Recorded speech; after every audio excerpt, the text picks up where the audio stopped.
രാവിലെ വലിയൊരു പാലായനം നടന്നുകൊണ്ടിരിക്കുകയാണ് കേട്ടോ. കാക്കക്കൂട്ടമാണെന്നാണ് ആദ്യം വിചാരിച്ചത്. കാക്കയല്ല, മൊത്തം നിപ്പകളാണ്. വലിയ കൂട്ടങ്ങളായിരുന്നു, കുറേ എല്ലാം കടന്നുപോയി. എങ്ങോട്ടാണ് ആവോ എല്ലാം കൂടെ.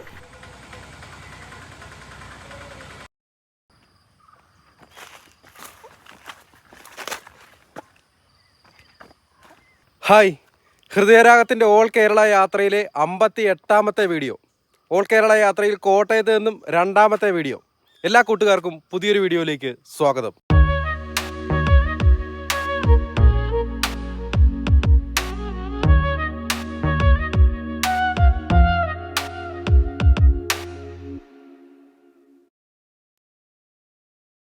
ഞാനിപ്പോൾ നിൽക്കുന്നത് ഈരാറ്റുപേട്ടയ്ക്കടുത്ത് തീക്കോയ്ക്കടുത്തുള്ള ഒരു സ്ഥലത്താണ്. ഈ സ്ഥലത്തിൻ്റെ കൃത്യമായ പേരെന്താണെന്ന് എനിക്കറിയില്ല. എന്തായാലും നമ്മുടെ അയ്യമ്പാറയിലേക്ക് ഇവിടുന്ന് ഏകദേശം ഒരു 2 കിലോമീറ്ററാണ് ദൂരം. അയ്യമ്പാറയിലേക്കുള്ള യാത്രയിലാണ്. അപ്പോൾ പോകുമ്പോഴേക്ക് ഇങ്ങനെ ഒരു വ്യൂ ഇവിടെ നിന്ന് കണ്ടപ്പം ജസ്റ്റ് ഒന്ന് നിർത്തി. റോഡ് സൈഡിൽ തന്നെയാണ്, ഇതിനപ്പുറത്തൂടെ റോഡാണ്. ജസ്റ്റ് ഇങ്ങോട്ടൊന്ന് കയറിയതേ ഉള്ളൂ. ഇവിടെ നിന്ന് കാണുമ്പോൾ പ്രധാന കാഴ്ച എന്താണെന്ന് ചോദിച്ചാൽ ഇതുകൊണ്ട് ഏറ്റവും ഉയരത്തിൽ കാണുന്നത് നമ്മുടെ ഇല്ലിക്കക്കല്ലാണ്. ഈ പ്രദേശത്തെ ഏറ്റവും ഉയരം കൂടിയ മലയാണ് ഇല്ലിക്കക്കല്ല് കേട്ടോ. അത് നമ്മൾ വാഗമണ്ണിൽ നിന്ന് നോക്കിയാലും എവിടെ നിന്ന് നോക്കിയാലും ഏറ്റവും തലയെടുപ്പോടെ നിൽക്കുന്നത് വാഗമണ്ണിനേക്കാളിലും ഒക്കെ ഉയരത്തിലാണ് ഈ ഇല്ലിക്കക്കല്ലെന്ന് തോന്നുന്നത്. ഇനി അങ്ങനെ അല്ലെങ്കിൽ കൂടി ഏകദേശം വാഗമണ്ണിൻ്റെ ഉയരത്തിലെങ്കിലുമാണ് ഈ ഇല്ലിക്കക്കല്ലുള്ളത്. ഓൾ കേരള യാത്രയിൽ കോട്ടയം തുടങ്ങിയിട്ട് എന്താ വലിയ ആരവമൊന്നും ഇല്ലാത്തതെന്ന് നിങ്ങളിൽ ചിലർക്ക് സംശയം തോന്നിയേക്കാം. മറ്റൊന്നും കൊണ്ടല്ല, കോട്ടയത്ത് ഇനി നമുക്ക് അധികം ടൂറിസ്റ്റ് പ്ലേസുകളൊന്നും കവർ ചെയ്യാനില്ലാത്തതുകൊണ്ടാണ്. കോട്ടയത്തെ ടൂറിസ്റ്റ് പ്ലേസുകൾ ഇല്ലാത്തതുകൊണ്ടല്ല, കോട്ടയത്തെ ഒട്ടുമിക്ക ടൂറിസ്റ്റ് പ്ലേസുകളും നമ്മൾ അടുത്തിടെ കവർ ചെയ്തതാണ്. അപ്പം അതൊന്നും വീണ്ടും കവർ ചെയ്ത് കഴിഞ്ഞാൽ നിങ്ങൾക്ക് ബോറടിക്കാൻ സാധ്യതയുള്ളതുകൊണ്ട് കോട്ടയത്ത് നിന്ന് നമ്മൾ അധികം വീഡിയോ ഒന്നും ചെയ്യുന്നില്ല. ഒരു 5-6 വീഡിയോ മാത്രമാണ് ആകെ കോട്ടയം ജില്ലയിൽ നിന്ന് നമ്മൾ ചെയ്യാനായിട്ട് ഉദ്ദേശിക്കുന്നത്. സത്യം പറഞ്ഞാൽ ഇപ്പം ഞാൻ വെറുതെ കാട് കയറിയതാണ്. ഇപ്പുറത്തോട്ട് വന്നപ്പോഴേക്കും വഴിയരികിൽ നിന്ന് ഇല്ലിക്കക്കല്ലിൻ്റെ വിശാലമായ കാഴ്ചകൾ കാണാമായിരുന്നു. ഇല്ലിക്കക്കല്ലിൻ്റെ നേരെ പുറകുവശമാണ് ഒരു റോഡ്, അങ്ങ് മുകളിൽ വരെ ചെല്ലുന്ന ഒരു വഴിയുണ്ടല്ലോ, ആ ഭാഗമാണ് നമ്മളിവിടെ നിന്ന് കാണുന്നത്. ആ ഭാഗം മാത്രമല്ല, ഇതിനപ്പുറത്ത് ചെന്ന് നിന്ന് വ്യൂ കാണുന്ന ആ കുന്നും നമുക്ക് ഇവിടെ നിന്നാൽ കാണാം. എന്നാൽ ഇല്ലിക്കക്കല്ലിൻ്റെ ആ ഷേപ്പ് ഇവിടെ നിന്ന് കൃത്യമായിട്ട് നമുക്ക് മനസ്സിലാക്കാനായിട്ട് സാധിക്കുന്നില്ല, കൃത്യമായ ഇല്ലിക്കക്കല്ലിൻ്റെ ഷേപ്പ്. അപ്പോൾ നമ്മൾ ഈ വീഡിയോയിലൂടെ കാണാൻ പോകുന്നത് അയ്യമ്പാറയാണ്. നമ്മൾ ആദ്യം കാണാനായിട്ട് പോകുന്നത്. പണ്ടൊരിക്കൽ വന്ന് അയ്യമ്പാറ നമ്മൾ കണ്ടിട്ടുള്ളതാണ്. അയ്യമ്പാറ അധികം പേരൊന്നും ആ വീഡിയോ കണ്ടിട്ടില്ല. എങ്കിലും നമ്മൾ അയ്യമ്പാറയിൽ എന്നൊരു ഗുഹയുണ്ടായിരുന്നു എന്ന് വന്ന് കാണാതെയാണ് പോയിട്ടുള്ളത്. അയ്യമ്പാറ ഒന്നുകൂടെ പോകണമെന്ന് പണ്ടേ നമ്മൾ വിചാരിച്ചിട്ടുള്ളതാണ്. എന്തായാലും ഈ അവസരത്തിൽ അയ്യമ്പാറ പോവുകയാണ്. അതിനുശേഷം നമ്മൾ മാർമല അരുവി കാണാനായിട്ട് പോവുകയാണ്. മാർമല അരുവി നിങ്ങൾ ഹൃദയരാഗത്തിലൂടെ പലതവണ കണ്ടിട്ടുണ്ടെങ്കിൽ ഒരിക്കൽ കൂടി കാണിക്കുകയാണ്. ഇപ്പോൾ മാർമല അരുവിയിൽ അത്യാവശ്യം വെള്ളമുള്ള സമയമാണെന്ന് തോന്നുന്നത്. ഇന്നലെ ഇന്ന് ഞായറാഴ്ചയാണ്. ഇന്നലത്തെ പത്രത്തിൽ ഞാനൊരു വാർത്ത കണ്ടു. മാർമല അരുവിയിൽ ഒരു തമിഴ്നാട് സ്വദേശി മുങ്ങി മരിച്ചെന്നുള്ള ഒരു വാർത്ത. ഇതേ പോകും വഴി ഈരാറ്റുപേട്ടയുടെ അതിമനോഹരമായ ഒരു വ്യൂ കാണാൻ പറ്റുന്ന ഒരു സ്ഥലമേ. കഴിഞ്ഞ യാത്രയിൽ ഇത്തരം ഒരു വ്യൂ പോയിന്റ് ഒന്നും അന്ന് കാണാൻ പറ്റിയിരുന്നില്ല. അന്ന് ഇവിടെയൊക്കെ റബ്ബർ നിന്നിരുന്ന ഒരു സ്ഥലമായിരിക്കാം. ഇപ്പോൾ എന്തായാലും അത്യാവശ്യം നല്ലൊരു വ്യൂ പോയിന്റ് ആയിട്ട് ഇവിടെ മാറിയിട്ടുണ്ട്. ഈരാറ്റുപേട്ടയിൽ നല്ല മഞ്ഞാണ് കേട്ടോ. ഞാൻ ശരിക്കും പേട്ട വഴിയാണ് ഇങ്ങോട്ട് വന്നത്. അതിലെ വന്നപ്പോൾ ഈ മഞ്ഞൊന്നും നമുക്ക് ഫീൽ ചെയ്തില്ല. ഇവിടെ നിന്ന് നോക്കുമ്പോഴേക്കും ഈരാറ്റുപേട്ടയുടെ മുകളിൽ ഒരുപാട് മഞ്ഞുണ്ട്. കൊള്ളാം അല്ലേ? ഈരാറ്റുപേട്ട എല്ലാം മഞ്ഞിൽ മൂടി നിൽക്കുന്നതായിട്ടാണ് ഇവിടെ നിൽക്കുമ്പോൾ നമുക്ക് ഫീൽ ചെയ്യുന്നത്. മഞ്ഞ് മൂടലുള്ളതുകൊണ്ട് ഈരാറ്റുപേട്ട ടൗൺ നമുക്ക് വ്യക്തമായിട്ട് കാണാൻ പറ്റുന്നില്ല. അയ്യമ്പാറ കണ്ടിട്ട് തിരിച്ചു വരുമ്പോൾ കുറച്ചുകൂടി കുറച്ചുകൂടി വ്യക്തമായിട്ട് നമുക്ക് ഈ കാഴ്ചകൾ കാണാൻ പറ്റുമെന്ന് പ്രതീക്ഷിക്കുന്നു. ഇതുകൊണ്ട് ഈ ഫ്രെയിമിൻ്റെ മധ്യത്തിലേക്ക് നോക്കിക്കഴിഞ്ഞാൽ അരുവത്രപ്പള്ളിയുടെ ഭാഗമായിട്ടുള്ള വെല്ലിച്ചൻ മലയിലെ കുരിശ് നമുക്ക് കാണാം കേട്ടോ. മഞ്ഞിൽ പുതച്ച് വെല്ലിച്ചൻ മല. റോമാ മാർപ്പാപ്പയുടെ ഈ തീരുമാനത്തെ തുടർന്ന് സഭയുടെ നാളിതുവരെയുള്ള വളർച്ച അത്ഭുതാവഹമാണ്. ഞാനങ്ങനെ അയ്യമ്പാറ എത്തി കേട്ടോ. അയ്യമ്പാറ ഇവിടെ ഒരു പള്ളി കാണാം, ലിറ്റിൽ ഫ്ലവർ ചർച്ച് എന്ന് പറയുന്ന പള്ളി. അതിൻ്റെ തൊട്ട് സമീപത്ത് തന്നെയാണ് വ്യൂ പോയിന്റ് ഉള്ളത്. ഇന്ന് ഞായറാഴ്ച ആയതുകൊണ്ട് തന്നെ പള്ളിയിൽ കുർബാന നടന്നുകൊണ്ടിരിക്കുകയാണ്. ഇത് അയ്യമ്പാറ പള്ളി. അതിൻ്റെ നേരെ ഓപ്പോസിറ്റ് കാണുന്ന വഴിയോടെയാണ് വ്യൂ പോയിന്റിലേക്ക് പോകേണ്ടത്. വാഹനങ്ങൾ, ബൈക്കും കാറും ഒന്നും കടത്തിക്കൊണ്ട് പോകരുത് എന്നുള്ള ഒരു സൂചന നമുക്കിവിടെ കാണാം. ഞാൻ അന്ന് വന്ന് കണ്ട അയ്യമ്പാറയിൽ നിന്ന് വ്യത്യസ്തപ്പെട്ടിരിക്കുന്നത് കേട്ടോ ഈ സ്ഥലമൊക്കെ. ഒരു 3 വർഷം മുമ്പെയാണ് നമ്മളിവിടെ വന്നത്. ഇത് താഴെ റോക്ക് ഗാർഡനോ അങ്ങനെ ഇവിടെ എന്തോ നിർമ്മിതികളൊക്കെ വന്നിട്ടുണ്ട്. അന്നത്തെ പോലെയല്ല. ഇവിടെ നിന്ന് അങ്ങോട്ട് പോകാനായിട്ട് പറ്റില്ലെന്ന് തോന്നുന്നു. അങ്ങോട്ട് ഇവിടെ പുതിയൊരു ബിൽഡിങ് വന്നിട്ടുണ്ട്. എന്തായാലും നമുക്ക് ഇറങ്ങിപ്പോയി നോക്കാം. ഇതിൻ്റെ സമീപത്തുകൂടി ഒരു കടയാണ് കേട്ടോ. രാവിലെ എന്തായാലും കട തുറക്കാനുള്ള സമയമൊന്നും ആയിട്ടില്ല. എന്തായാലും അടിപൊളി ആംബിയൻസ്. ഇതുകൊണ്ട് ഇവിടെ ഇരുന്ന് ചായയൊക്കെ കുടിക്കാനുള്ള ഒരു ഐസ്ക്രീമൊക്കെ കഴിക്കാനുള്ള ഒരു അവസരം. കൊള്ളാം. ഇതാണ് അയ്യമ്പാറ വ്യൂ പോയിന്റ് കേട്ടോ. നമ്മൾ ഈരാറ്റുപേട്ട ടൗൺ കാണാൻ വേണ്ടി കഷ്ടപ്പെട്ട് അങ്ങോട്ട് ഇറങ്ങിപ്പോകേണ്ട കാര്യമില്ലായിരുന്നു. അയ്യമ്പാറ വ്യൂ പോയിന്റിലെ പ്രധാന കാഴ്ചയും ഈരാറ്റുപേട്ട ടൗൺ തന്നെയാണ്. പക്ഷെ ഞങ്ങൾ അന്ന് വന്നപ്പോൾ പ്രധാനമായിട്ട് ഇതിന് അപ്പുറത്താണ് കേട്ടോ പോയത്. ഇങ്ങോട്ട് കടന്നു വന്നില്ല. അന്നിവിടെ ഈ ബിൽഡിങ്ങോ കാര്യങ്ങളൊന്നും ഇല്ലായിരുന്നു. അതിൽ അങ്ങനെ കടന്ന് അങ്ങോട്ട് ഇതിനപ്പുറത്തേക്കാണ് പോയത്. അപ്പുറത്തേക്കും വിശാലമായ വ്യൂ തന്നെയാണ്. പക്ഷെ അന്ന് ഞങ്ങൾ ഈരാറ്റുപേട്ട ടൗൺ കണ്ടുപിടിക്കാനായിട്ട് കുറച്ച് പാടുപെട്ടു. രാവിലെ ആരും വന്നിട്ടില്ല കേട്ടോ. ഞാനാണ് ഇന്നത്തെ ആദ്യത്തെ ഇവിടുത്തെ സന്ദർശകന് തോന്നുന്നു. എന്തായാലും ഈ അറ്റത്ത് പോയിന്ന് താഴ്വാരത്ത് എന്താണെന്ന് കാണാനൊരാകാംക്ഷയെ. താഴത്തുകൂടി ചിലപ്പോൾ ഒരു തോട്, നമ്മുടെ മാർമല അരുവിയൊക്കെ വരുന്ന തോട് അതിവിടെയാണോ? എന്തായാലും മീനച്ചിലാറിൻ്റെ ഏതെങ്കിലും പോഷക അരുവി ഒഴുകുന്ന സ്ഥലമായിരിക്കും. അങ്ങനെ അവിടെ നിന്ന് നോക്കിയ പോലെയല്ല, താഴത്തേക്ക് നേരെ കുഴിയൊന്നുമല്ല, വിശാലമായ ഒരുപാട് സ്ഥലമുണ്ട് താഴത്തേക്ക്. അങ്ങ് താഴത്തുകൂടിയാണ് അരുവി ആറൊഴുകാൻ സാധ്യത. ഒന്നിനു പിറകെ ഒന്നായിട്ട് മലനിരകൾ കാണാം. ഓരോന്നും ഇങ്ങനെ ഓരോ ലെയറുകളായിട്ട് പ്രത്യേക ഒരു കാഴ്ചയാവുന്നുണ്ട്. ഇതിനിടയ്ക്ക് കൂടി മഞ്ഞും സൂര്യപ്രകാശവും ഒക്കെ അടിച്ച്. എന്തായാലും ഇത് കാണുമ്പോഴേ ഞാൻ നേരത്തെ പറഞ്ഞിട്ടുള്ളതാണ്, എനിക്ക് എന്തോ ഒരു പ്രത്യേക ഫീലാണ് ഈ ഒരു കാഴ്ച കാണുമ്പോൾ. എന്തോ ഒരു മാനസിക പ്രശ്നമാണോ എന്ന് ഞാൻ ഇടയ്ക്ക് ഓർക്കാറുണ്ട്. എന്തായാലും ഇത് കാണുമ്പോൾ ഓർമ്മകളെയും വേറെന്തോ ഒരു തലത്തിലേക്കൊക്കെയാണ് എൻ്റെ മനസ്സ് പോകുന്നത്. ഇങ്ങനൊരു ഫോട്ടോ, ഇപ്പം നമ്മൾ കാണുന്ന ഈ ഫ്രെയിമിലുള്ള ഒരു ഫോട്ടോ ഇന്ദിരാഗാന്ധിയുടെ വീട്ടിൽ, നമ്മൾ ഡൽഹി ചെന്നപ്പോൾ ഇന്ദിരാഗാന്ധിയുടെ വീട് സന്ദർശിച്ചു. അവിടെ ഇന്ദിരാഗാന്ധിയുടെ റൂമിലുണ്ടായിരുന്നു. എനിക്ക് ഒരുപാട് ഇഷ്ടമുള്ള ഈ ഫ്രെയിം ഇന്ദിരാഗാന്ധിയുടെ റൂമിൽ ചുവരിൽ കണ്ടപ്പോൾ സത്യം പറഞ്ഞാൽ അന്ന് എനിക്കത് കണ്ടപ്പോൾ സന്തോഷമായി. ഇനി നമുക്ക് അയ്യമ്പാറയുടെ മറുവശത്തെ അപ്പുറത്തെ ചെരുവിൽ നിന്നുള്ള കാഴ്ചകൾ എന്തൊക്കെയാണെന്ന് നോക്കാം. അതിമനോഹരമായിട്ടുള്ള ഒരു സ്ഥലമാണ് ഈ അയ്യമ്പാറയെ. എന്നാൽ അർഹിക്കുന്ന പരിഗണന ഈ അയ്യമ്പാറയ്ക്ക് കിട്ടുന്നില്ല എന്ന് തന്നെ പറയാം. അതിനൊരു കാരണം ഞാൻ മനസ്സിലാക്കുന്നത്, വാഗമൺ റൂട്ടിലാണ് ഈ അയ്യമ്പാറ വരുന്നത്.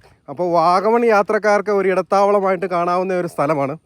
അതിമനോഹരമായൊരു സ്ഥലമാണെങ്കിലും വാഗമൺ യാത്രക്കാർക്ക്, ഇപ്പോൾ വാഗമണ്ണിൽ ചെന്ന് ഇതിലും വിശാലമായ വ്യൂ കാണാൻ പോകുന്നവർക്ക് ഇവിടെ കയറേണ്ട ആവശ്യമില്ല. അതുകൊണ്ടായിരിക്കാം ഒരുപക്ഷെ ഈ അയ്യമ്പാറ അവഗണിക്കപ്പെട്ടു പോകുന്നത്. ഇവിടുത്തെ ഗുഹ എവിടെയാണെന്ന് ഒരു ഐഡിയയും കിട്ടുന്നില്ല. അതിനെ ആരെങ്കിലും ആരോടെങ്കിലും ചോദിച്ച് മനസ്സിലാക്കേണ്ടിയിരിക്കുന്നു. ഇപ്പോൾ ഇവിടെ വലിയൊരു അമ്പലമുണ്ട്, അത് നേരത്തെ കണ്ടിട്ടുള്ളതാണ്, എന്നിട്ട് അതുപോലും കാണാൻ പറ്റുന്നില്ല.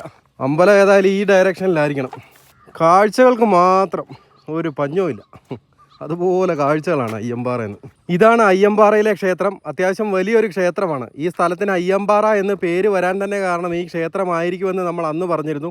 അങ്ങനെ അല്ല എന്ന് ആരും കമൻറ്റിലൂടെ അന്ന് പറഞ്ഞില്ല. അതുകൊണ്ട് തന്നെ ഈ ക്ഷേത്രത്തിൻ്റെ പേരിൽ നിന്നാണ് ഇവിടെ അയ്യമ്പാറ എന്ന് പേര് വന്നതെന്ന് നമ്മളങ്ങ് ഉറപ്പിക്കുകയാണ്. എന്നാൽ അന്ന് കമൻറ്റിൽ ചിലർ പറഞ്ഞിരുന്നു, അന്ന് കോവിഡ് ആയതുകൊണ്ടാണ് ഇവിടെ പൂജ ഇല്ലാത്തത് എന്ന രീതിയിലുള്ള പരാമർശമൊക്കെ ഞങ്ങൾ നടത്തിയപ്പോൾ മാസത്തിൽ ഒരിക്കൽ മാത്രമാണ് ഇവിടെ പൂജയുള്ളത്, ഈ ക്ഷേത്രത്തിൽ പൂജയുള്ളതെന്ന് ആരോ കമൻറ്റിലൂടെ പറഞ്ഞിരുന്നു. തലനാടുള്ള ഏതോ ക്ഷേത്രത്തിലെ ശാന്തി തന്നെയാണ് മാസത്തിൽ ഒരിക്കൽ ഇവിടെ വന്ന് പൂജ ചെയ്യുന്നത് എന്നും ഇപ്പോഴും അങ്ങനെയാണോ എന്നറിയത്തില്ല. ഒരു 3 വർഷം മുമ്പെയാണ് നമ്മളിവിടെ വന്ന് കണ്ടിട്ടുള്ളത്.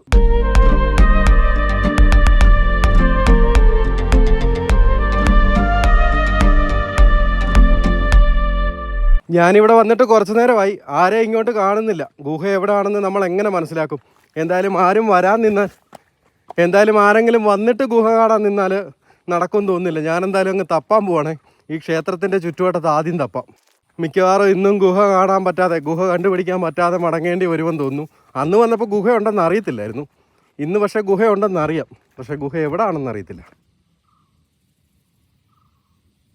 അങ്ങനെ ഇങ്ങനെയൊന്നും ഗുഹ കണ്ടുപിടിക്കാൻ പറ്റുമെന്ന് തോന്നുന്നില്ല കേട്ടോ. ഞാൻ ഒരു സ്ഥലത്തൂടെ ഇറങ്ങി ഇങ്ങ് താഴെ വരെ വന്നു.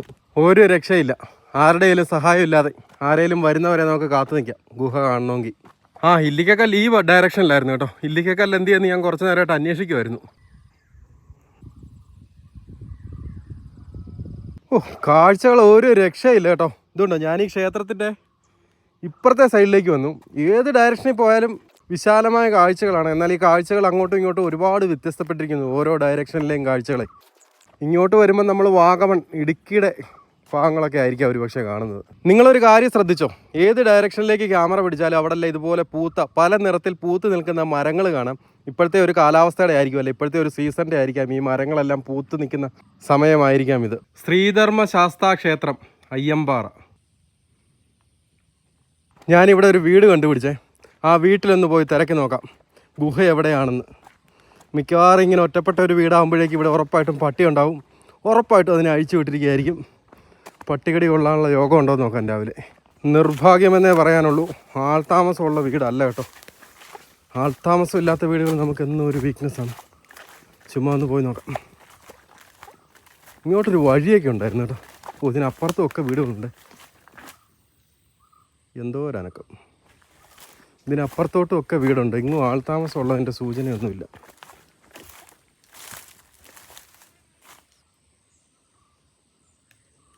കതക് തുറന്നിട്ടിരിക്കുകയാണേ. അത്യാവശ്യം കുഴപ്പമില്ലാത്തൊരു വീടാണ്.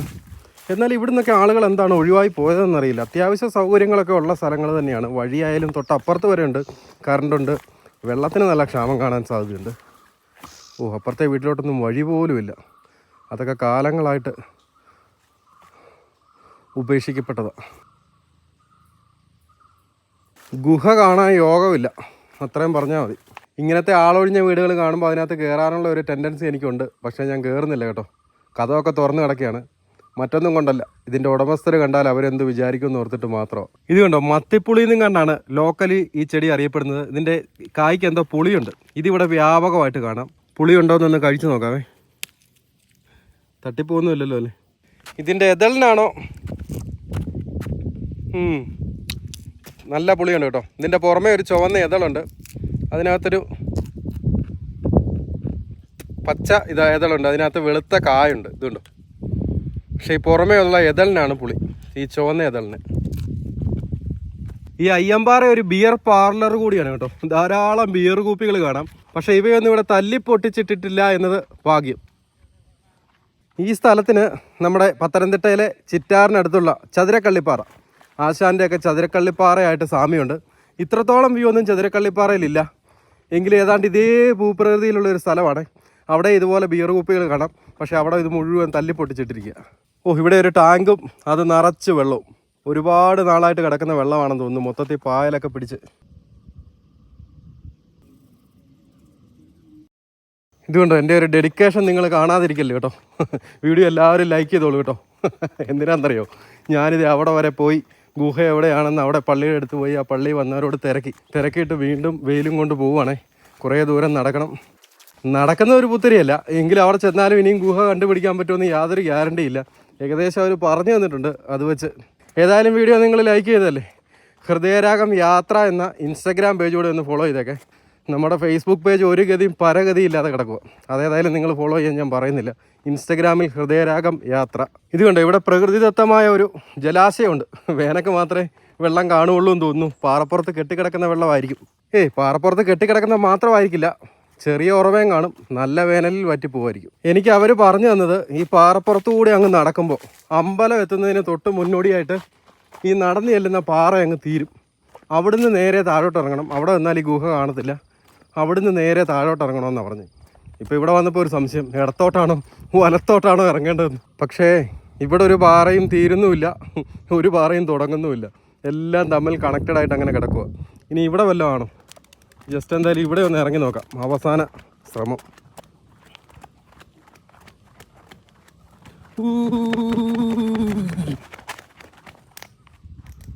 ഇല്ല കേട്ടോ, പരാജയം.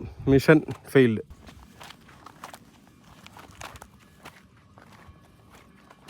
ഇവിടെ വരെ ഞാൻ ഒരു തവണ വന്നതാ, പക്ഷേ ഇത്രത്തോളം താഴോട്ട് ഇറങ്ങി വരണമെന്നൊന്നും അവർ പറഞ്ഞില്ല. എങ്കിലും ഒന്നുകൂടെ ഒന്ന് പോയി നോക്കാം. ഇതൊരു ഗുഹയായിരിക്കാനുള്ള സകല സാധ്യതയുണ്ട്. പക്ഷെ താഴോട്ട് ഇറങ്ങിപ്പോകാനായിട്ട് വഴിയൊന്നും കാണുന്നില്ല. ഉള്ള വഴിയെ അങ്ങോട്ട്.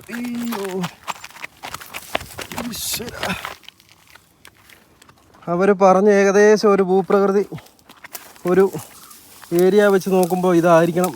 മാത്രമല്ല മേളിൽ നോക്കുമ്പോൾ ഇതിന് അടിയിലേക്കൊരു ഒരു ദ്വാരം ഉള്ളതുപോലെ ചെറിയൊരു തോന്നൽ. ഈശ്വര, അയ്യോ സോറി. ഒരു രക്ഷയില്ല. കഷ്ടപ്പെട്ട് ഇവിടെ ഇറങ്ങിയത് മിച്ചം. ഞാൻ ഇവിടെ മേളിൽ നോക്കിയപ്പോഴേ ഇതിനടിയിലേക്ക് ഇങ്ങനെ ഒരു വള്ളമായിരിക്കുമെന്ന് വിചാരിച്ചു. ഇനി ഇതിനപ്പുറത്തൂടെ ഒന്ന് നോക്കാം. അതിനപ്പുറത്ത് എന്തോ ഉണ്ട്, പക്ഷെ അങ്ങോട്ട് ഇറങ്ങിപ്പോകാൻ വഴിയൊന്നുമില്ല. ഈ കല്ലൊക്കെയാണ് അടഞ്ഞിരിക്കുക. ഞാൻ ചവിട്ടിയാ പോകുന്ന കല്ലൊന്നുമല്ല. അവിടെ എന്തോ ഒരു സംഭവമുണ്ട്. നല്ല ഇത് തന്നെ ആയിരിക്കാനാ സാധ്യത കേട്ടോ. ഇതേ നേരെ മുന്നിൽ കാണുന്നു, പക്ഷെ മൊത്തം കാടാ. അങ്ങോട്ടൊന്നും ഇറങ്ങത്ത പോലുമില്ല. അതല്ല. എന്നാൽ ഇനിയും നമ്മൾ തിരിച്ചു പോവാം. അയ്യോ, ഇനിയും കണ്ടാലും നമ്മളങ്ങോട്ട് നോക്കുമല്ലോ കേട്ടോ. വെറുത്തുപോയി. അയ്യോ, ഇനി അങ്ങനെ കയറിപ്പോ. ഇതുണ്ടോ, ലേറുണ്ട്. ഇതിനകത്തൊക്കെ പാമ്പൊക്കെ ചിലപ്പോൾ കയറിയിരിക്കാൻ സാധ്യതയുണ്ട്. മൊത്തത്തിൽ വലിയൊരു പാളിയാണ്. ഇതെടുത്തു കഴിഞ്ഞാൽ വലിയൊരു വിശാലമായിട്ടൊരു ഇതുണ്ടോ, മൊത്തം അടർന്നങ്ങ് നിൽക്കുകയാണ്. നല്ല ഗ്രിപ്പുള്ളതുകൊണ്ട് കയറിപ്പോ വരണ്ടായിരുന്നു. അപ്പോൾ ഇനി നമ്മൾ നേരെ മാർമല അരുവിയിലേക്ക്. ഗുഹ ഇനി നമ്മൾ കണ്ണി കണ്ടാൽ പോലും ഞാൻ അങ്ങോട്ട് നോക്കിയല്ല. രാവിലെ ഈ പാറ ഞാൻ ഓടിക്കയറി. കയ്യിലൊരു തുള്ളി വെള്ളം പോലും ഇല്ല. ഇവിടെ അടുത്ത കടയില്ല. എവിടെയെങ്കിലും പോയി ഇച്ചിരി വെള്ളം സംഘടിപ്പിച്ച് കുടിക്കണം.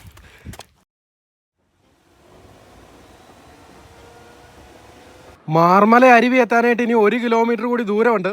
പോകുന്ന വഴിക്ക് ഒരുപാട് ഇത്തരം കാഴ്ചകൾ, ഒരുപാട് വിശാലമായ കാഴ്ചകളല്ല എങ്കിലും അതിമനോഹരമായ കാഴ്ചകളുണ്ട്. ഒരെണ്ണം മാത്രം ഒന്ന് നിർത്തി കാണിക്കുന്നു. നേരെ മുന്നിൽ വലിയൊരു വെള്ളച്ചാട്ടം കാണാവേ. ഒരുപാട് ഉയരത്തിൽ നിന്ന് ചാടുന്നത് എന്നാണ് ഉദ്ദേശിച്ചത്. ഒരുപാട് വെള്ളം എന്തായാലും ഇപ്പോൾ ഇല്ല. അത് ഏത് വെള്ളച്ചാട്ടമാണെന്ന് പണ്ടെന്നോ ആരോ പറഞ്ഞു തന്നതാണെന്ന് തോന്നി. ഇപ്പോൾ എന്തായാലും ഞാൻ എൻ്റെ പേര് മറന്നുപോയി. നമ്മുടെ കട്ടിക്കയം വെള്ളച്ചാട്ടമൊക്കെ പോലെ ഒരു വെള്ളച്ചാട്ടം. മാർമല എന്തായാലും അതല്ല, മാർമലയ്ക്ക് അത്ര ഹൈറ്റ് ഇല്ല. ഇല്ലിക്കക്കല്ല് കണ്ടോ, ഇത്രത്തോളം വ്യൂ കിട്ടുന്ന, എവിടെ നിന്നാലും ഈ ചുറ്റുവട്ടത്ത് എന്ന് പറഞ്ഞാൽ വാഗമൺ ഏരിയ, ഈരാറ്റുപേട്ട, പാലാ മുതൽ ഇങ്ങോട്ട് തുടങ്ങും. എവിടെ നിന്നാലും കാണാൻ പറ്റുന്ന ഒരു കല്ലാണ് ഈ ഇല്ലിക്കക്കല്ല്. നമ്മളങ്ങനെ മാർമല അരുവി എത്തി. ഇവിടെ വരെ വണ്ടി വരുള്ളൂ. മാർമല അരുവി എത്തിയില്ല, ഇതുവഴി കുറച്ച് ദൂരം നടന്നു പോകണം. നിങ്ങൾക്കറിയാമല്ലോ മാർമല അരുവി. മാർമല അരുവിയിൽ സന്ദർശനത്തിന് എത്തിച്ചേരുന്ന ടൂറിസ്റ്റുകളുടെ ശ്രദ്ധയ്ക്ക് നമുക്ക് ആ ബോർഡ് വായിക്കേണ്ട കാര്യമേ ഇല്ല. ഒരു കാരണവശാലും ഇവിടെ വന്ന് ആരും വെള്ളത്തിൽ ഇറങ്ങാതിരിക്കുക. അപകടമെന്ന് പറഞ്ഞാൽ ഒരു വർഷം എത്ര മരണമാണ് ഇവിടെ നടക്കുന്നത് എന്നുള്ള കാര്യത്തിൽ ഇതേ മിനിഞ്ഞാന്ന് തമിഴ്നാട്ടിൽ നിന്ന് വന്ന മനോജ് എന്നു പേരുള്ള ഒരാൾ ഇവിടെ മരണപ്പെട്ടു. ഇന്നലത്തെ പത്രത്തിലുണ്ടായിരുന്നു. അതുകൂടാതെ ഓരോ വർഷവും നമ്മൾ ഏറ്റവും കൂടുതൽ മരണം നടക്കുന്ന അരുവി നമ്മുടെ പെരുന്തേനരുവി, പത്തനംതിട്ടയിലെ പമ്പയിലുള്ള പെരുന്തേനരുവിയാണെന്ന് പല സ്ഥലങ്ങളിലും വാർത്തകൾ കാണാം. പെരുന്തേനരുവിയിൽ പൊതുവെ വർഷത്തിൽ ഒരു മരണമൊക്കെയാണ് സാധാരണ നടക്കാറ്. ഇവിടെ എന്നാൽ വർഷത്തിൽ 4-5 മരണം നടക്കുന്ന ഒരു അരുവിയാണ് മാർമല അരുവി. ഇത് നമ്മൾ കണ്ടിട്ട് വന്ന അയ്യമ്പാറ പോലെ അണ്ടർ റേറ്റഡ് ആയിട്ടുള്ള വ്യൂ പോയിന്റ് ഒന്നുമല്ല. വാഗമണ്ണ് യാത്രക്കാരുടെ ഒരു ഇടത്താവളം തന്നെയാണ് ഈ മാർമല അരുവി, പ്രത്യേകിച്ച് യുവാക്കളുടെ. ഇതിലെയൊക്കെ ബൈക്കുമായിട്ട് ആളുകൾ പോകാറുണ്ട് കേട്ടോ. അത്യാവശ്യം ഒരു ഓഫ് റോഡ് എക്സ്പീരിയൻസ് ഒക്കെ എൻജോയ് ചെയ്യാൻ പറ്റുന്ന ഒരു വഴിയാണ്. അലൗഡ് ആണോ എന്നറിയില്ല, എന്തായാലും കുറച്ച് പേരൊക്കെ ഇതിലെ ബൈക്ക് കൊണ്ടുവന്ന് നമ്മൾ കണ്ടിട്ടുണ്ട്. ഇതിലെയൊക്കെ വെള്ളമൊഴുക്ക് ഉണ്ടാവേണ്ടതാണ്. എന്തായാലും ഇന്ന് വെള്ളമൊഴുക്കില്ല. അരുവിയിൽ വെള്ളം കുറവായിരിക്കും. കുറവായാൽ മതിയായിരുന്നു. അരുവിയിൽ വെള്ളം കുറവാണെങ്കിൽ മാത്രമേ നമുക്ക് കാഴ്ചകൾ അരുവി നന്നായിട്ട് കാണാൻ പറ്റുള്ളൂ. അല്ലെങ്കിൽ മൊത്തം നനഞ്ഞു കുളിക്കും. തൊട്ടടുത്ത് ചെന്നാൽ മാത്രം കാണാൻ പറ്റുന്ന ഒരു വെള്ളച്ചാട്ടമാണ് മാർമല അരുവി. നമ്മൾ നേരെ അരുവിയിലേക്കാണ് പോകുന്നത്. ഇതുകൊണ്ട് നേരെ മുന്നിൽ അരുവിയാണ്, കാണത്തില്ല. ഇതിൻ്റെ താഴത്ത് നമുക്ക് ഇറങ്ങാൻ പറ്റുന്ന ഒരു വ്യൂ പോയിന്റ് ഉണ്ട്. വ്യൂ പോയിന്റ് അല്ല, ആളുകളൊക്കെ കുറേ സമയം സ്പെൻഡ് ചെയ്യുന്ന വെള്ളത്തിൽ അത്യാവശ്യം ചെറുതായിട്ടൊക്കെ ഇറങ്ങാൻ പറ്റുന്ന ഒരു സ്ഥലം. അങ്ങോട്ട് നമുക്ക് രണ്ടാമത് പോകാം. ഇവിടുത്തെ അരുവിയുടെ കാഴ്ചകൾ കഴിഞ്ഞിട്ട് നമുക്ക് താഴെ പോകാവേ. വ്യത്യസ്തമായ ഒരു അനുഭവമാണ് ഇങ്ങോട്ട് വന്നു കഴിയുമ്പോഴേക്ക്. ഒരുപാട് ഫോട്ടോ ഫ്രെയിമുകളും ഒക്കെ ഉള്ള ഒരു അടിപൊളി സ്ഥലമാണ്. ഇതുകൊണ്ട് ഒരു മരമൊക്കെ നിൽക്കുന്നുണ്ടോ, കിടുവല്ലേ. 100 കണക്കിന് ആളുകളുടെ ജീവൻ നഷ്ടപ്പെട്ടിട്ടുള്ള ഒരു സ്ഥലം. 100 ആയിരിക്കില്ല, 1000-കണക്കിനായിരിക്കും. അടുത്ത കാലത്ത് തന്നെ 100 കണക്കിനുണ്ട്. എന്തായാലും ഇത് കണ്ടാൽ തോന്നില്ലെന്നുള്ളതാണ്. ഇത്രത്തോളം മീനച്ചിലാറിൻ്റെ ഒരു ഉത്ഭവം എന്നൊക്കെ പറയാൻ പറ്റുന്ന ഒരു അരുവിയാണ് ഇത്. കണ്ടോ, ഇതിലെയൊക്കെ വെള്ളം ഒഴുകാറുള്ളതാണ്. അപ്രതീക്ഷിതമായിട്ട് മലവെള്ളമൊക്കെ മേളിൽ നിന്ന് വരുന്ന സാഹചര്യത്തിൽ ഈ അടുത്തിടെ ഒരു സംഭവം ഉണ്ടായി. കുറച്ച് പേര് ഇവിടെ ഒറ്റപ്പെട്ടു പോകുന്ന സാഹചര്യം. പെട്ടെന്ന് ഇവിടെ വന്നു, പാറപ്പുറത്ത് കാഴ്ച കണ്ടിരുന്നു. പെട്ടെന്ന് വെള്ളം വന്ന് ഇവിടെ എല്ലാം വഴിയെല്ലാം ബ്ലോക്കായി. പിന്നെ ഫയർഫോഴ്സ് വന്ന് അവരെ രക്ഷപ്പെടുത്തിയ വാർത്തകളൊക്കെ അടുത്ത കാലത്താണ്. ഈ മഴക്കാലത്തെ വാർത്തയാണ് പത്രത്തിൽ വായിച്ചത്, ഞാനിപ്പോൾ ഓർക്കുന്നു.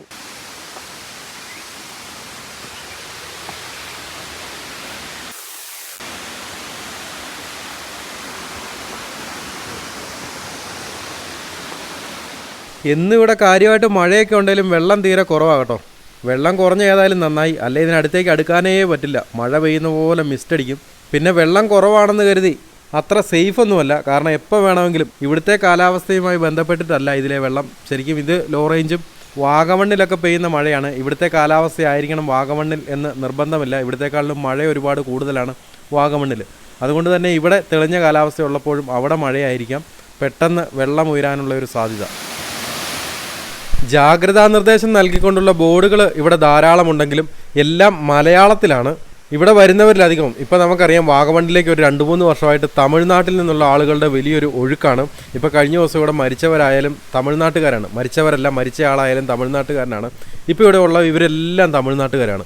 ഇവരൊന്നും അങ്ങനെ കഴിഞ്ഞ ദിവസം ഇവിടെ ഒരു മരണം നടന്നതിനെക്കുറിച്ചോ ഇതിൻ്റെ ഭീകരതയെക്കുറിച്ചോ ഒന്നും മനസ്സിലാക്കിയിട്ടില്ല. ഞാൻ ഇവരുമായിട്ട് സംസാരിച്ചു. അപ്പോൾ തമിഴിലും ഇംഗ്ലീഷിലും ഹിന്ദിയിലും ഒക്കെ ഒരു സൂചനാ ബോർഡ് ഇവിടെ അത്യാവശ്യമാണ്. പക്ഷേ ബോർഡ് വെച്ചതുകൊണ്ടൊന്നും വലിയ പ്രയോജനമുണ്ടെന്ന് തോന്നുന്നില്ല. ബോർഡ് കണ്ടിട്ട് ജാഗ്രത ഇറങ്ങരുതെന്ന് എഴുതി വെച്ചാലൊന്നും ആരും ഇറങ്ങാതിരിക്കുമെന്ന് എനിക്ക് തോന്നുന്നില്ല.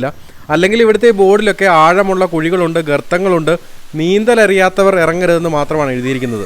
പക്ഷേ എൻ്റെ അഭിപ്രായത്തിൽ ഇവിടെ ആരെയും ഇറക്കാൻ പാടില്ല, ആരും ഇറങ്ങരുത്, കുളിക്കുന്നത് കർശനമായി നിരോധിച്ചുകൊണ്ടുള്ള ബോർഡാണ് ഇവിടെ അത്യാവശ്യം. നമ്മുടെ തിരുവനന്തപുരത്തെ കല്ലാറ്റിലൊക്കെ വെച്ചിരിക്കുന്ന പോലെ. കാരണം ഇവിടെ മരിക്കുന്നത് നീന്തൽ അറിയാഞ്ഞിട്ട് മരിക്കുന്നവരല്ല. ഇവിടെ മരിക്കുന്നവരിലധികം നല്ലപോലെ നീന്തലൊക്കെ അറിയാവുന്നവർ തന്നെയാണ്. ഈ അരുവിയുടെ താഴ്വശം കണ്ടാൽ നല്ലൊരു സ്വിമ്മിംഗ് പൂൾ പോലെയാണ്. കുളിക്കാൻ പ്ലാൻ ഇല്ലാതെ വന്നാലും വല്ലാത്തൊരു ആകർഷണമാണ്, കുളിക്കാൻ തോന്നിപ്പോകും. കണ്ടാൽ അത്യാവശ്യം നല്ല സേഫ് ആണെന്നും കണ്ടാൽ തോന്നും കേട്ടോ, ഇതിനെക്കുറിച്ച് അറിവില്ലാത്തവർക്ക്.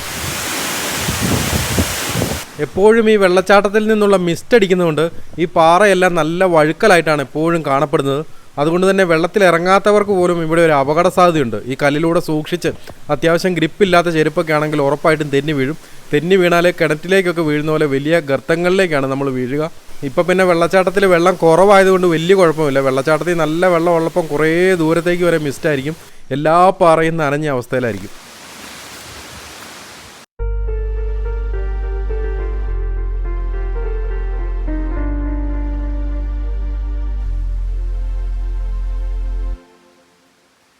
ഞാൻ തുടക്കത്തിൽ പറഞ്ഞില്ലേ, മറ്റൊരു ടൂറിസ്റ്റ് സ്പോട്ട് കൂടി ഇവിടെയുണ്ട്. അത്യാവശ്യം സേഫായിട്ടുള്ള, വലിയ വെള്ളമൊഴുക്കൊന്നുമില്ല, ഫാമിലി ആയിട്ടൊക്കെ വരുന്നവർക്ക് ടൈം സ്പെൻഡ് ചെയ്യാൻ പറ്റുന്ന ഒരു സ്ഥലമുണ്ട്. ഇവിടെ വേണമെങ്കിൽ കൊച്ചു കുട്ടികൾക്കൊക്കെ വെള്ളത്തിൽ ഇറങ്ങാനുള്ള ഒരു അവസരമുണ്ട് കേട്ടോ. ചെറിയ ചെറിയ വെള്ളക്കെട്ടുകൾ നമുക്കിവിടെയൊക്കെ ഇങ്ങനെ കാണാം. പിന്നെ പാറയൊക്കെ അത്യാവശ്യം നല്ല വഴുക്കലുള്ളതാണ്, അള്ളുകൾ കാണാൻ സാധ്യതയുള്ളതാണ്. രക്ഷിതാക്കളുടെ മേൽനോട്ടത്തിൽ മാത്രമാണ് കുട്ടികൾ ഇവിടെ വെള്ളത്തിൽ ഇറങ്ങേണ്ടത്. പിന്നെ കുറേ അധികം നല്ല ഫോട്ടോ ഫ്രെയിമുകളും ഇങ്ങനെ ഉരുളൻ കല്ലുകളും മരത്തിൻ്റെ വേരുകളും ഒക്കെ ആയിട്ട് അതിമനോഹരമായിട്ട് കുറച്ച് ഫോട്ടോ എടുക്കാനുള്ള അവസരമൊക്കെ എന്തായാലും ഇവിടെയുണ്ട്. നമ്മൾ വെള്ളച്ചാട്ടത്തിൻ്റെ നേരെ താഴെ ഒരു കയം കണ്ടു. അത് മാത്രമല്ല കേട്ടോ, വേറൊരു വെള്ളക്കെട്ടൂടെ അതിൻ്റെ താഴത്ത് നമ്മൾ നിൽക്കുന്നതിൻ്റെ മേളിൽ ഒരു കയം കൂടിയുണ്ട്. അതിലും ആളുകൾ ഇറങ്ങുകയും കുളിക്കുകയും ഒക്കെ ചെയ്യുന്നതാണ്. അതിലും മരണങ്ങളൊക്കെ സംഭവിക്കുന്നതാണ്. അത്യാവശ്യം ആളും വലിയ താഴ്ചയൊക്കെ ഈ ഇതിലുമുണ്ട്. നമുക്ക് എന്തായാലും അതുവരെ ഒന്ന് പോയിട്ട് എന്തായാലും നമ്മുടെ യാത്ര അവസാനിപ്പിക്കും.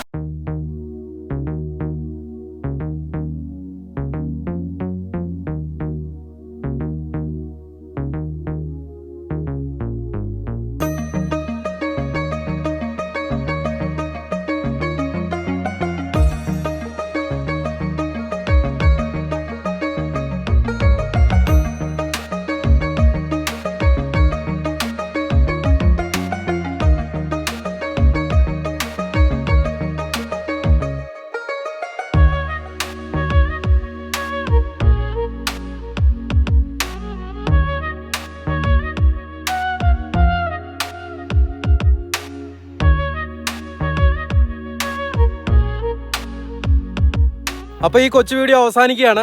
മാർമല അരുവിയും അയ്യമ്പാറയൊക്കെ ഒരിക്കൽ കൂടി കണ്ടിട്ടും നിങ്ങൾക്ക് ബോറടിച്ചില്ല എന്ന് ഞാനങ്ങ് പ്രതീക്ഷിക്കുകയാണ്. അപ്പോൾ എന്തായാലും കോട്ടയത്ത് നിന്നുള്ള കൂടുതൽ കാഴ്ചകളുമായി നമുക്ക് നാളെ കാണാം. കോട്ടയം ജില്ലയിൽ അധികമാരും എത്തപ്പെടാത്ത, അധികമാരും വീഡിയോ ചെയ്തിട്ടില്ലാത്ത അടിപൊളി സ്ഥലങ്ങളുണ്ടെങ്കിൽ ദയവായി പറഞ്ഞു തരിക. എനിക്കങ്ങനെ യാതൊരു ഐഡിയയും ഇല്ല കോട്ടയം ജില്ല എങ്ങനെ കവർ ചെയ്യണമെന്നുള്ള കാര്യത്തെക്കുറിച്ച്. കാരണം ഒട്ടുമിക്ക സ്ഥലങ്ങൾ ഈ അടുത്തിടെ കവർ ചെയ്തിട്ടേ ഉള്ളൂ. അപ്പോൾ വീഡിയോ ഇഷ്ടപ്പെട്ടാലും ഇല്ലെങ്കിലും ലൈക്ക് ചെയ്യാനും ചാനൽ സബ്സ്ക്രൈബ് ചെയ്യാനും മറന്നു പോയിരിക്കാം.